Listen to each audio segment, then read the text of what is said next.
Hi friends, the first thing we want to do is we want to sketch out our landscape drawing onto the paper. You probably want to use a 2H or a 4H pencil. So it's up to you. I did an HB or a number 2 on this one so the lines you could see. I started out and you just couldn't see the lines. So that's step 1. Step 2 is stretching your tape or stretching the paper with masking tape or painter's tape. If you don't have either one, don't worry about it. The reason we stretch the paper is to eliminate any warping or help to minimize the warping that you'll have when you're working with the watercolors. So if you just have plain old masking tape, which is perfectly fine, you can take the tape and put it on your clothes to pick up the lint so it's less tacky. I have painter's tape here, and I'm going to first put a piece of painter's tape down on the edge, and I'm just going to guesstimate about 1/4 to 1/2 inch. And sometimes I do marks, but I'm just going to guesstimate this and try to put it down as best as you can. And there we are. Then for the other side, I'm just going to take a piece of tape, kind of figure out how long it needs to be. I'm going to put it right here. And oops, that's not right. So I got to make sure that I've got at least, let's try to make it as even as possible. So I'm going to just go right to the end and scoot in just a 1/4 to 1/2 inch. And actually I've got it secure on the paper, and so I'm going to lift up and I'm going to pull the paper as flat as possible, and then I'm going to burnish the edge. And you just want to get it to lay flat to the table. And then I will do the top and the bottom of the paper as well. Now, the next step that we do after stretching the paper is masking any areas that we want to keep white, excuse me, or that we want a fine line.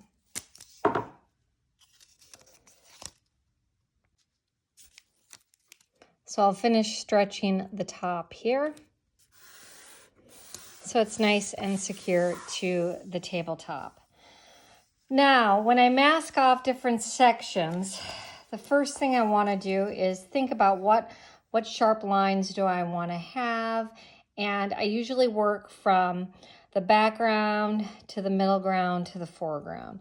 I know that we probably want to keep this sharp, and we want a nice dividing line between the horizons. And I know I'm going to paint the background horizon first, so I am just going to put a straight line on that area.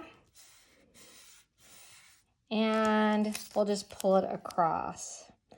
Now in the image, we know that these are a bunch of trees here, so I'll probably use a sponge there. And you kind of want to plan out, remember from watching those techniques, I know that I'll need to mask off this sailboat and do some of these trees, so I'll do that now.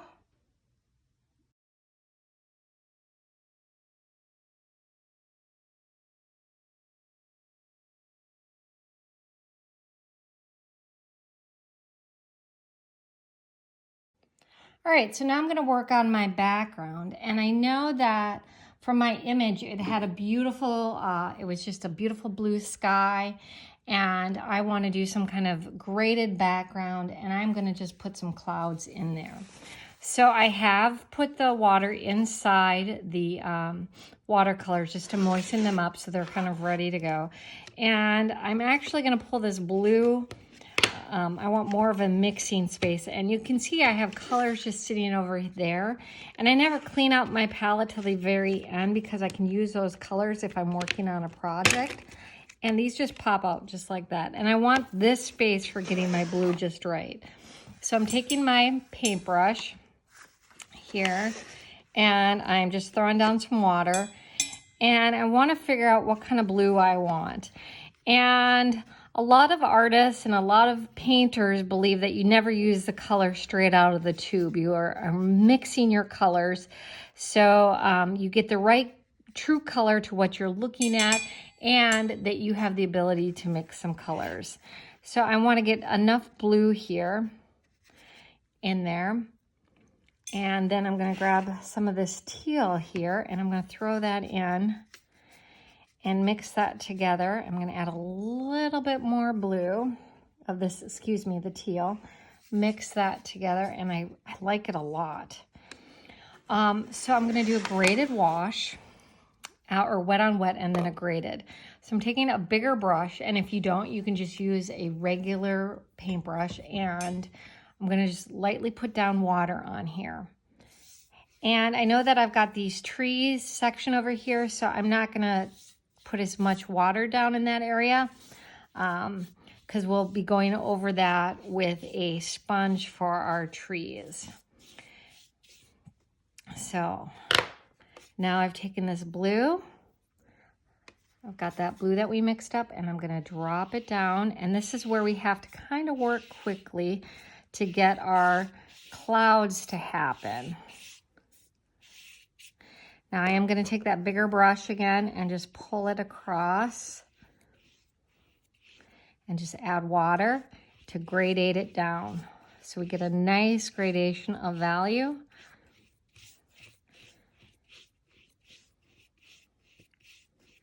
Hopefully there you can see it a little better. Sorry about that. And I have my trusty paper towel here, and I'm going to start to just kind of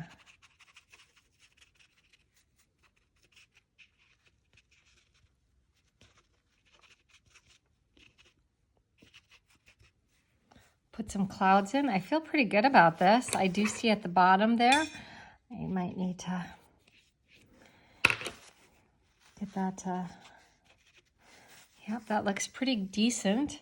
If I wanted to, I could take some of the white paint that we have, and you may not have the white paint. You could at this time use your magic eraser, or really kind of take your paper towel and try to work out the color.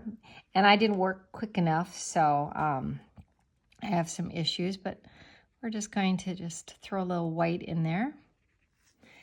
And I'm actually going to have a dry brush at the same time and kind of just push that color around. Don't want to do too much, just a little hint of it at the tops. Give it more of a puffy cloud feel.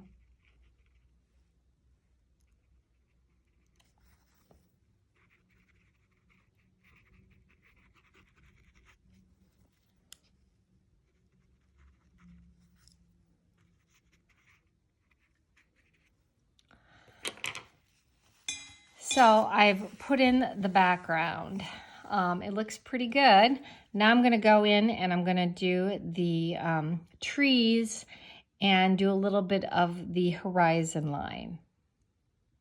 All right, I'm going to work on this horizon line a little bit, and then we'll go into the trees and get the greenery happening. I'm going to make this a nice, rich, dark blue. So I am taking a flat brush. Again, you could use a round brush. And I'm mixing it in with that blue that we had from the sky.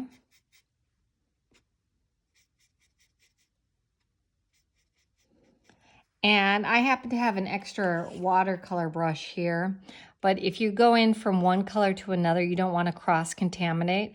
So it's really important you clean off your brush in between mixing your colors, because you don't want to get the blue and the yellow mixed up and get anything nasty. Over here, I am going to pick up a little of this darker green, and I'm going to mix it in with that blue, and just to get a richer line.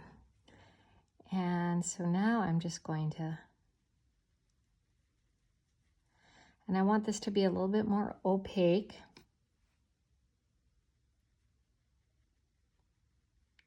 And again, I'm doing this right on the horizon line.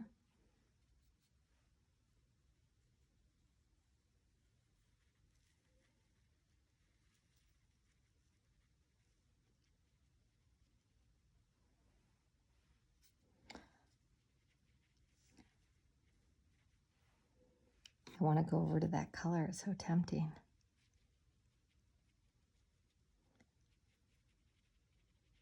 Now over here, I am actually going to clean my brush.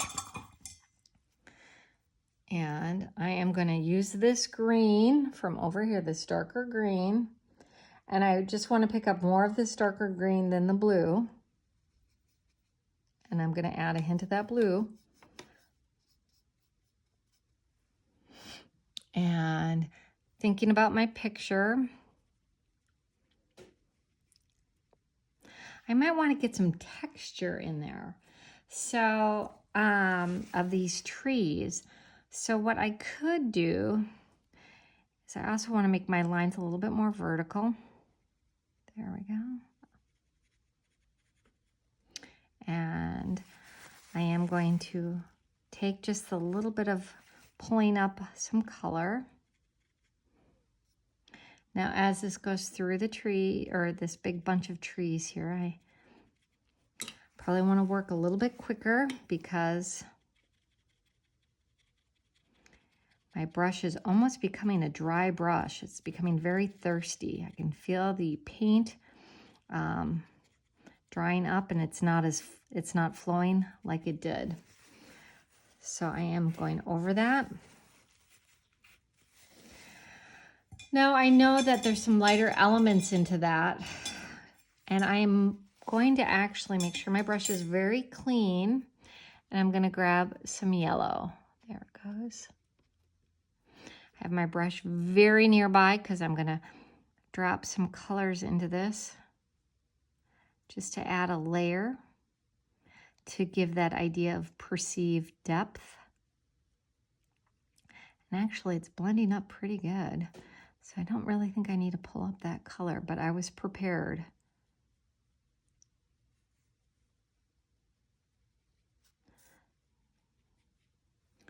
That looks pretty decent. All right, so the horizon line is done. All right, so let's get our color ready here to do the tree branches in here. And my paper is bubbling, it is warping. And it's just because the quality of watercolor paper that I have it's student grade, and watercolors come in different pounds. So 190 is the very thin and light, 140 is a medium weight paper, and 300 is a heavy weight. And we all have 90-pound watercolor paper, and there's either hot press or cold press paper. And we, I think you guys all have cold press. It has a texture to it. The piece that I have has a smooth texture to it, and it's a hot press. And unfortunately, I did not bring a piece of cold press paper home. I accidentally grabbed the hot press. All right, so I'm going to take my sponge, and I want to wring it out in water. And just kind of, I want to get all the excess water. I want it to be malleable and workable. So, and I've got my different greens ready to go. But I'm going to start with the yellow as a base layer here. And I am just going to, and I probably drew too heavy, but that was so you could see the lines. Normally you want to draw very light and very little bit of line so you don't see what's happening. And we will have to do this. This is the hard part. We're actually going to have to pull back on my image because the tree line comes down through here. So I know that I need to pull this back, and I am going to be having to do a little bit of fancy painting here. Hopefully it'll turn out pretty decent. I have a line determining this. And sometimes when we're working, you can erase the pencil lines, but for demonstration purposes, I'm not. All right, now I have a lighter green, and getting that texture in of the tree. And then we can go for the darker green. Oops.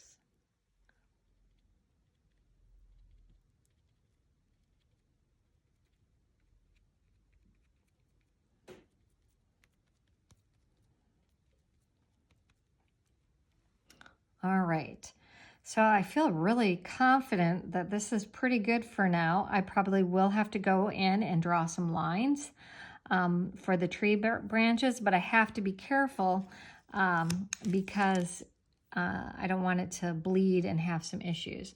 So right now this is a great start. I need to get a hairdryer and get it to dry, and we'll do the next step.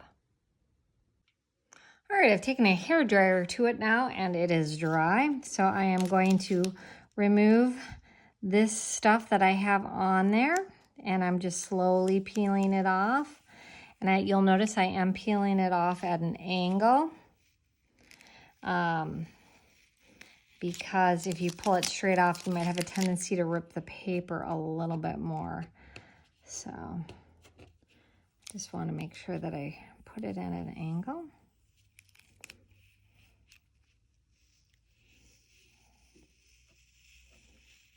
Look at that cute little sailboat off there in the distance. Now what I can do with this is I can reuse this tape for remasking. I am double checking. It is a little moist still, but I'm gonna go for it. I'm gonna take this and I'm gonna do the reverse line here to make a nice sharp edge.